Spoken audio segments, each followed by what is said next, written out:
once again welcome in Mehta sir ki class. I am Manoj Mehta teaching you science new topic from 6th, 7th, 8th class. Yes, this is components of food, भोजन के घटक.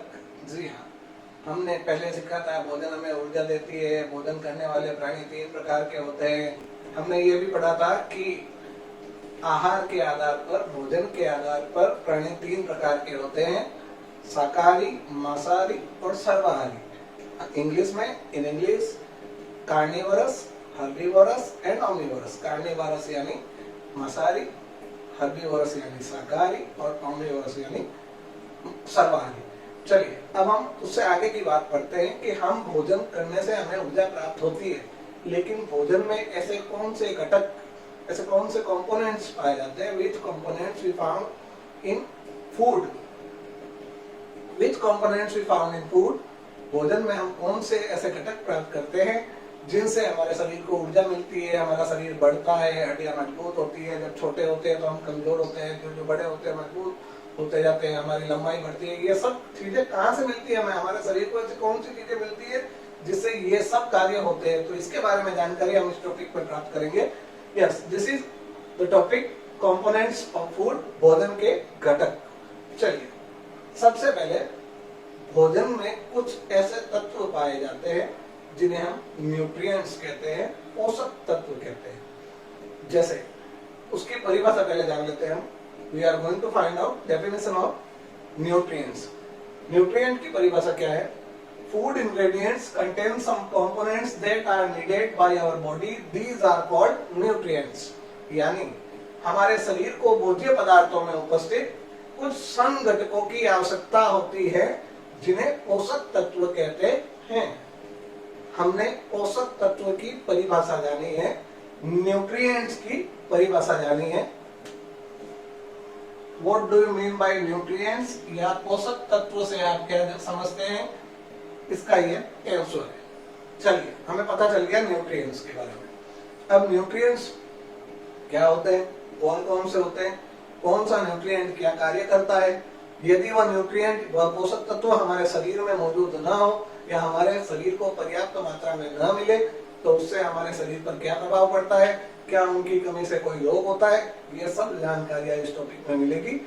ये इस topic का part first है, पहला video है. इसलिए आप यदि 6th क्लास, 7th, 8th जिस क्लास में भी हो, ये आपके लिए यूजफुल है. चलिए आजकल हम कॉमन टॉपिक्स ले रहे हैं ताकि बच्चों को अपने टॉपिक के लिए ज्यादा इंतजार न करना पड़े. We are doing this to approach every student every day. So we are getting some reviews, some views, some comments from parents that they are waiting for our videos for their children class. So we have started common topics. तो इसलिए आप ये ना सोचें कि ये किस class का है, आप बस देखते जाए. वीडियो में हम आपको बता देंगे कि वो कौन से क्लास से रिलेटेड है. तो कॉमन टॉपिक्स में ये 6ठी से लेके 8वीं तक यूज आता है. इसमें से प्रश्न तीनों कक्षाओं में बनते हैं. एनसीईआरटी 6th क्लास की बुक का ये सेकंड चैप्टर है और 7th में भी इसमें से क्वेश्चंस आते हैं और 8th में भी आते हैं. चलिए अब nutrient found in our food are, यानी हमारे भोजन में पाए जाने वाले मुख्य पोषक तत्व निम्नलिखित है. कौन कौन से हैं पढ़ते हैं हम. सबसे पहला है carbohydrate. Carbohydrate. Second number proteins, protein. Fat, वसा, विटामिन्स, विटामिन, मिनरल्स, खनिज लवण, रफेज, आहारी रेशे. इन आहारी रेशों को हम और क्या क्या कह सकते हैं? कोई भी वर्ड आपके वहां यूज हो सकता है. जैसे बुक में आहारी रेशे भी है, इनको हम खाद्य रेशे भी कहते हैं, हिंदी में खाद्य रेशे. और एक और इसका नाम है रुक्सांस. रू से क्षत्रिय वाला रुक्सांस. हिंदी में रफेज यानी आहारी रेशों को खाद्य रेशे और रुक्सांस भी कहा जाता है. नेक्स्ट वाटर, जल. ये 7 जो पोषक तत्व आपको मैंने बताए हैं, ये हमारे बॉडी के लिए बहुत जरूरी है। हमारे रोजमर्रा की ऊर्जा के लिए हम जो भी कार्य करते हैं, जैसे आपको थकावट कब महसूस होती है? जब आप या तो ज्यादा भाग लेते हैं या दौड़ लेते हैं, बच्चे हैं तो। बड़े हो तो जब ज्यादा हार्ड काम कर लेते हैं तो उसके बाद हमें थकावट महसूस होती है। क्यों? क्योंकि हमारे शरीर की ऊर्जा कम हो गई है। वह ऊर्जा हमें फिर से प्राप्त किससे होगी? भोजन से होगी। लेकिन भोजन में ऊर्जा देने वाला तत्व कौन सा है? Which nutrients gives us energy instantly, यानी जो पोषक तत्व हमको तुरंत ऊर्जा देता है। तो क्या आपने गर्मियों में ग्लूकोन डी पिया? जी हाँ, हम सभी पीते हैं। अधिकतर गर्मियों में हमारे शरीर में ऊर्जा की पूर्ति के लिए और पानी की पूर्ति के लिए हम क्या करते हैं? पानी में ग्लूकोन डी घोल के पीते हैं। क्या आप जानते हो ग्लूकोज क्या होता है? वह ग्लूकोज होता है कार्बोहाइड्रेट का एक रूप। कार्बोहाइड्रेट जो है it is related to energy. ये हमारे शरीर को क्या देता है? एनर्जी देता है, लेकिन इंस्टेंट एनर्जी देता है, तुरंत ऊर्जा देता है। इसीलिए जब भी आप गर्मी में ग्लूकोज पीते हो तो आपको ज्यादा अच्छा महसूस होता है पीने के बाद, क्योंकि it gives us instant energy. Carbohydrate के बारे में हम बात कर रहे हैं, हिंदी में बता दूंगा आपको। जो हम ग्लूकोज पीते हैं गर्मियों में, वह ग्लूकोज भी एक कार्बोहाइड्रेट का रूप है। अब आप कहोगे कार्बोहाइड्रेट ग्लूकोज के अलावा किससे मिलता है? हम क्या ग्लूकोज के अलावा किसी में नहीं मिलता? नहीं, हमारे शरीर में कई ऐसी चीजें हैं, कई ऐसे भोजन को हम ग्रहण करते हैं जिनमें एक से ज्यादा न्यूट्रिएंट्स पाए जाते हैं। अब जैसे हम बात करें कार्बोहाइड्रेट की, तो हमें कार्बोहाइड्रेट मुख्य रूप से चावल से प्राप्त होता है, गेहूं से प्राप्त होता है, आलू जो एक फेवरेट सब्जी है ज्यादातर बच्चों की, आलू से भी हमें कार्बोहाइड्रेट प्राप्त होता है। तो ये कार्बोहाइड्रेट क्या करता है? हमारे शरीर को ऊर्जा देने का कार्य करता है। अब मान लीजिए यदि आपके घर में आपकी माताजी, आपकी दादी, दादाजी व्रत रखते होंगे, भूखे रहते होंगे, क्या आप सोच सकते हो भूखे रहने पर हमें जो ऊर्जा की जरूरत होती है वह कहां से मिलती है? क्योंकि हम ना तो आलू खा रहे हैं, ना कोई भी एनर्जी ड्रिंक पी रहे हैं, कुछ नहीं कर रहे हैं, भूखे हैं, लेकिन फिर भी हमारे शरीर को ऊर्जा मिल रही है। वह आदमी भूखा रहते ही आदमी मरता नहीं है। जैसे यदि मैं जैन जनेत में से बिलोंग करता हूँ, जैन धर्म से बिलोंग करता हूँ, उसमें तो कहीं कहीं लोग एक एक महीने का, जिसे कहते हैं मास करना, यानी एक महीने तक सिर्फ पानी पे जीवित रहते हैं। तो क्या उनमें ऊर्जा का स्रोत नहीं है? क्या उनमें भोजन नहीं जाने से उनमें ऊर्जा नहीं मिलेगी उनको?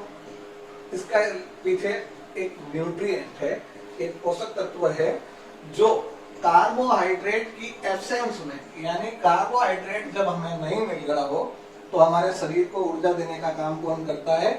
फैट। फैट यानी वसा, यह हमारे शरीर को क्या देता है? ऊर्जा। फैट हमारे शरीर में स्टोर होती है। जब कार्बोहाइड्रेट हमारे शरीर को नहीं मिलता है तो फैट एक प्रोसेस के द्वारा पिघल कर अपने आप को ऊर्जा में परिवर्तित करती है और हमारे शरीर के अन्य भागों तक पहुंचाती है। तो इन पोषक तत्वों को हम इनके कार्यों के आधार पर बांट सकते हैं। जैसे मैंने आपको एनर्जी के लिए पहला बताया है कार्बोहाइड्रेट, दूसरा बताया है फैट, जो इसकी एब्सेंस में हमको ऊर्जा देता है, यह हमारे शरीर में स्टोर होता है। तीसरा यदि ऊर्जा देने वाला कोई स्रोत हो सकता है तो वो है प्रोटीन। अब ये ऊर्जाएं भी अलग अलग प्रकार की है। इंस्टेंट एनर्जी चाहिए तो कार्बोहाइड्रेट देगा। यदि धीरे धीरे शरीर के जरूरत के मुताबिक एनर्जी चाहिए, धीरे धीरे रिलीज होने वाली एनर्जी कौन देगा? फैट। लेकिन फिर भी ये कार्बोहाइड्रेट से ज्यादा एनर्जी देने की ताकत रखता है। यस, इसीलिए यही एक फैक्ट है जिसकी वजह से व्यक्ति व्रत उपवास में भी जीवित रह सकता है, मरता नहीं है। लेकिन यह क्रम बहुत दिनों तक नहीं चल सकता, क्योंकि धीरे धीरे जब आपके शरीर में जो स्टोर्ड फैट है वो जब खत्म हो जाएगा, जब वो एनर्जी रिलीज नहीं करेगा, तब व्यक्ति निढाल होना शुरू हो जाता है। चलिए, ये छोटी सी जानकारी दी, मेरी आदत है, मैं कुछ मेडिकल साइंस से भी रिलेटेड प्रश्न बड़े ध्यान में रखता हूँ। कुछ हमारी रोजमर्रा की जिंदगी से यदि हम किसी चीज को जोड़ ले तो हम उसे कभी भूलते नहीं है। तो किसी चीज से यदि उसको कनेक्ट कर लिया तो आपको वो चीज याद हो जाएगी। तो ग्लूकोज से कनेक्ट किया हमने कार्बोहाइड्रेट को, जो इंस्टेंट एनर्जी देता है। फैट, वसा, जब हमें कार्बोहाइड्रेट नहीं मिल रहा है, खाने में भी नहीं मिल रहा है, पीने में भी नहीं मिल रहा है, तब कहाँ से मिलेगा? फैट जो है अपने आप को रिलीज करेगा एनर्जी के रूप में बॉडी में। और उसके अलावा एक और ऊर्जा स्रोत हो सकता है प्रोटीन। लेकिन प्रोटीन का जो मुख्य काम है ये बॉडी बिल्डिंग फूड है, बॉडी बिल्डिंग न्यूट्रिएंट है, सॉरी बॉडी बिल्डिंग।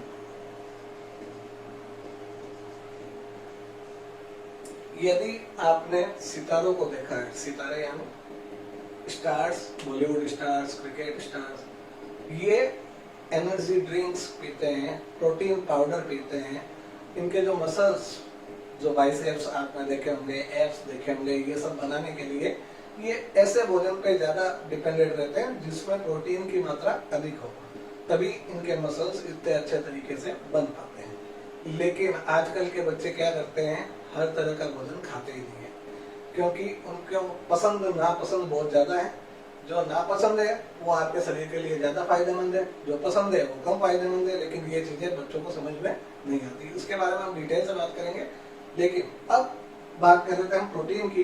प्रोटीन एक बॉडी बिल्डिंग न्यूट्रिएंट है, जिसके बारे में हम ये कह सकते हैं कि ये शरीर में, शरीर के वृद्धि, मसल्स का निर्माण करने में, मसल्स को सुरक्षित रखने में, शरीर की वृद्धि और विकास में सहायता करता है। चलिए अब इनसे आगे के जो विटामिन, मिनरल्स, सरफेस वाटर, ये हम अगले वीडियो में इनके बारे में चर्चा करेंगे।